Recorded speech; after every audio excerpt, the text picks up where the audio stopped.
Dan pemirsa, untuk membahas peluang Garuda merebut tiket Piala Dunia, kita akan membahasnya lebih dalam bersama dengan pengamat sepak bola Anton Sanjoyo. Selamat sore, Bung Joy. Selamat sore. Baik, Bung Joy, apakah faktor yang membuat penampilan timnas kita ini tidak maksimal tadi malam dan apakah kesalahan strategi dari pelatih dalam menurunkan pemainnya? Ya, saya tidak berani mengatakan salah strategi ya, tapi kalau dari formasi yang dimainkan 4-2-3-1 dengan double pivot, itu bayangan saya adalah 4 pemain terakhir yang ada di depan itu mindsetnya pasti mindset menyerang. Nah, dugaan saya tadinya itu formasinya akan 4-3-3. 4-3-3 itu single pivot dengan 2 gelandang di kiri dan di kanan, yang satu gelandang serang, yang satu gelandang bertahan. Nah, single pivotnya tentu saja Joy Pelupessy. Tapi kemarin yang dipasang adalah 2 pivot, double pivot, dan ini yang saya rasa awal dari bagaimana Arab Saudi itu mampu menguasai lini tengah. Karena lini tengah Indonesia itu tidak seberingas biasanya dengan 3 gelandang yang mampu menjadi barisan pertama untuk menghadang serangan lawan. Kemarin itu pemain-pemain Arab Saudi terlalu bebas masuk ke sepertiga akhir pertahanan Indonesia, sehingga gol yang pertama dan gol yang ketiga itu adalah cerminan bagaimana mereka pemain-pemain Arab itu benar-benar menguasai lini tengah dan mereka bisa melancarkan 17 shot. Ya, Anda bisa bayangkan 17 shot, 8 diantaranya on target. Itu kan menandakan bahwa mereka betul-betul mendominasi lini tengah. Kemudian mereka mampu melesakkan tendangan-tendangan ke arah Martin Paes yang melakukan 7 save gemilang ya. Kalau dia tidak bermain bagus, Indonesia udah ketinggalan 4-1 atau 5-1 itu. Jadi memang kemarin menurut saya ada sedikit miss di lini tengah dan diakui oleh Patrick Kluivert, ada jeda yang terlalu panjang atau terlalu lebar antara pemain-pemain di tiap departemen. Ini yang rasanya juga sudah diakui oleh Kluivert, sehingga harusnya menjadi evaluasi untuk melawan Irak nanti, karena Irak bukannya tim yang lebih ringan, ini tim yang lebih berat daripada Arab Saudi. Oke, ada kekurangan di lini tengah. Apakah memang peran dari Mark Klok ini kurang efektif pada saat pertandingan semalam, Bung Joy?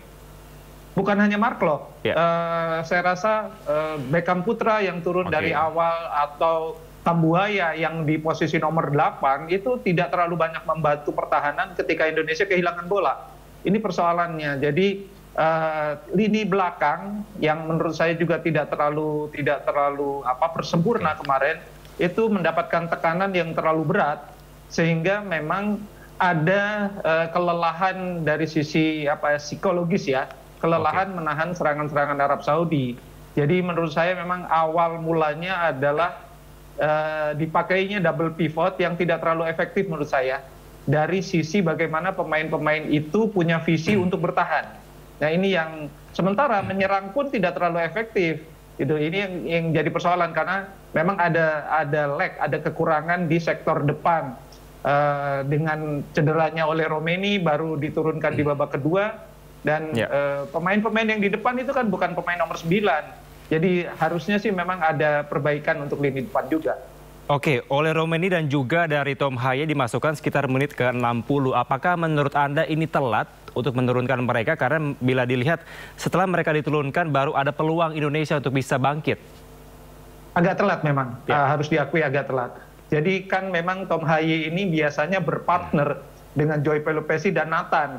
Tapi Nathan juga tidak terbawa di tim 23. Ini yang jadi saya masih tanda tanya kenapa Nathan nggak disertakan. Nah, sementara di lini yang lain, di lini belakang posisi Yakob Sayuri memang biasanya dia akan gantung, dia antara bertahan dan menyerang. Tapi kemarin dia memang dipaksa betul-betul bertahan. Jadi memang masuknya oleh Romeni dan Tom Haye ini mengubah konstelasi permainan Indonesia, tapi ya sudah telat karena sudah ketinggalan 3-1 kalau nggak salah, saya lupa. Tapi memang setelah masuknya oleh Romeni kan banyak peluang, bahkan dia sendiri mendapatkan 1 peluang bersih. Penalti Indonesia juga hasil dari manuver dia. Nah, inilah yang saya rasa sudah menjadi catatan lah bagi Kluivert dan kawan-kawan. Oke, Bung Jo, ini ada beberapa kritikan terhadap Mark Klok pada saat dirinya memimpin di lini tengah. Apakah memang seharusnya di laga berikutnya ini diturunkan seperti ada sampaikan tadi Tom Haye di awal, kemudian dan juga oleh Romer nih pada saat pertandingan selanjutnya? Saya rasa kalau melihat dari 40 menit terakhir ya, atau 30 menit terakhir, itu kan Tom Haye kan memang sudah umurnya sudah tidak muda lagi, jadi memang mungkin ada pertimbangan itu. Tapi menurut saya pengalamannya masih dibutuhkan. Saya nggak tahu bagaimana dengan Nathan. Nathan ini memang penampilannya jelek terakhir ketika melawan Jepang, tapi kan lawannya Jepang, itu loh. Jadi saya menduga ini akan kembali ke posisi 3 di tengah, sementara 3 di depan itu akan berganti-ganti. Tapi saya rasa Ole Rom ini akan kembali ke posisi nomor 9. Baik, Bung Jo, ini kan gol dari Arab Saudi lebih dominan akibat kesalahan dari pemain timnas seperti clearance Mark Klok atau pelanggaran dari Sayuri. Apakah memang ini berkaitan juga dengan mentalitas dari para pemain? Ya, karena tekanan yang begitu bertubi-tubi tentu saja ada kesalahan-kesalahan yang pasti dibuat ya.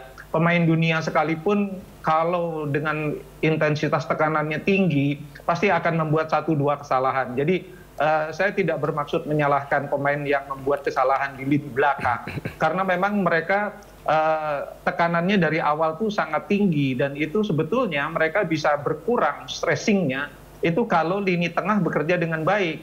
Nah, bagaimana dengan baik yang saya maksud? Mereka adalah departemen pertama yang harus menahan serangan dari pemain-pemain lawan, atau dalam hal ini pemain Arab. Dan kemarin pemain Arab itu leluasa sekali ya, di 30 meter terakhir sebelum Martin pas, mereka tuh leluasa sekali, passing pendek, yang membuat saya rasa juga kelelahan pemain-pemain yang bertahan, karena saya rasa dengan intensitas begitu tinggi memang kelelahan fisiknya itu sangat cepat.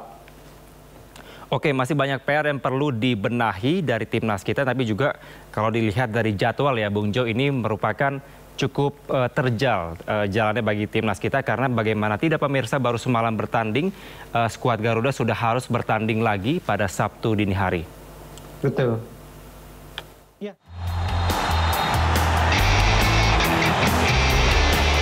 Timnas Indonesia tak diuntungkan dari sisi jadwal pertandingan.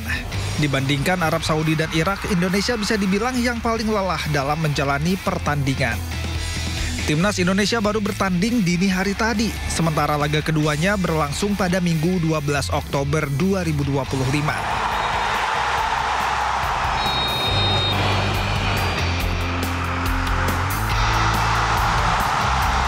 Artinya praktis Indonesia hanya punya waktu istirahat dan lanjutan latihan kurang dari 3 hari sebelum bertemu Irak. Sementara Irak, mereka menjalani laga perdananya melawan Indonesia. Artinya, mereka hanya menjalani satu pertandingan melawan Indonesia yang sudah bertanding lebih dulu melawan Arab Saudi. Sementara Arab Saudi setelah bertanding dini hari tadi, laga berikutnya mereka adalah melawan Irak pada Rabu 15 Oktober 2025. Artinya waktu istirahat dan latihan mereka mencapai 6 hari pasca melawan Indonesia. Jadi jika melihat jarak jadwal pertandingan Indonesia adalah 3 hari. Jarak jadwal pertandingan Irak adalah 3 hari. Sementara tuan rumah Arab Saudi jaraknya mencapai 6 hari. Ya, Bung Jo, ini berkaitan juga dengan jadwal. Ini Arab masih punya waktu 6 hari lagi untuk bisa melakoni pertandingan berikutnya. Nah, kita Sabtu dini hari sudah harus melakoni Irak. Ini Anda melihat apa yang perlu dilakukan oleh Patrick Kluivert sebagai nakoda dari timnas kita agar bisa benar-benar membuat peluang ini bisa menjadi yang berharga buat Indonesia? Ya, memang saya bayangkan memang dia pasti pusing 7 keliling ya. Karena Arab Saudi sendiri sebelum lawan Indonesia mereka meliburkan liganya kan, hampir 2 pekan mereka libur. Jadi sementara pemain terakhir Indonesia yang bergabung itu tanggal 7. Jadi hanya ada 1 hari penuh pemain lengkap. Ya, memang dari sisi itu dirugikan, apalagi nanti Irak. Itu kan mereka juga baru datang, tapi mereka masih segar bugar. Dan Irak yang sekarang adalah Irak yang menurut sekali sama sekali berbeda. Dan sejumlah pemain muda juga bergabung. Tim ini menjuarai Piala Teluk 2 tahun yang lalu. Timnya kurang lebih sama.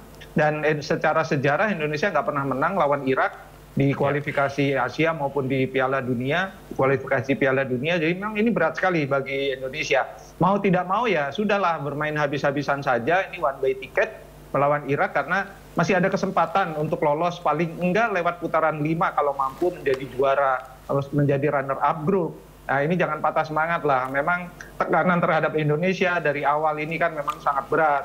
Gitu loh, Patrick Kluivert sendiri hanya mengumpulkan pemain itu mungkin bersih 3 atau 4 hari, itu memang sangat sulit untuk pelatih siapapun. Ya, bukan excuse, tapi memang kendala-kendala seperti itu sudah diketahui sejak lama bahwa akan dihadapi Indonesia. Jadi lawan Irak sudahlah habis-habisan, karena ini masih ada kesempatan paling tidak untuk meraih tempat di putaran kelima. Oke, kondisi kita sangat tidak proporsional, mengingat juga kekalahan yang kita alami kemarin meskipun tipis, namun intinya kita tetap kalah, kira-kira seperti itu. Bung Joy, tapi kalau Anda melihat untuk ke depannya, kira-kira syarat seperti apa yang perlu kita lakukan, mengingat Irak dan juga Arab Saudi merupakan lawan yang cukup berat. Hasil apa yang perlu kita dapatkan dari lawan kita itu, supaya kita bisa lolos ke Piala Dunia? Kalau lawan Arab kan udah kalah, kita kehilangan 3 poin. Kita masih punya kesempatan untuk merebut 3 poin dan berharap ada pertandingan antara Arab Saudi dan Irak ada yang kalah. Sehingga memang ada kemungkinan seandainya Indonesia menang melawan Irak kan ada kemungkinan juga. Kita masih punya 3 poin kan. Nah, kalau Arab dan Irak ada yang salah satu ada yang kalah, ya nanti dihitung head to head-nya. Tapi menurut saya harus menang dulu lawan Irak. Kalau nggak menang lawan Irak ya sebetulnya habis peluang kita untuk menuju ke putaran kelima, apalagi ke Piala Dunia. Jadi syarat utama adalah kalau masih ada peluang Indonesia menang lawan Irak. Itu berat banget, lebih berat daripada pertandingan lawan Arab Saudi. Tapi ya bagaimanapun kan bola itu bulat ya. Bola itu bulat dan masih ada kesempatan meskipun tidak sebesar kesempatannya tidak sebesar ketika melawan Arab Saudi, tapi ya mudah-mudahan semua bisa pulih dalam 2 hari. Kemudian susunan permain terbaik yang harus diturunkan, Tom Haye tampil di sejak awal, Romeni kalau bisa tampil sejak awal kalau dia pulih, ya rasanya sih Verdong kalau dia pulih juga harusnya dia bisa tampil. Ya mudah-mudahan tim terkuat nanti lawan Irak.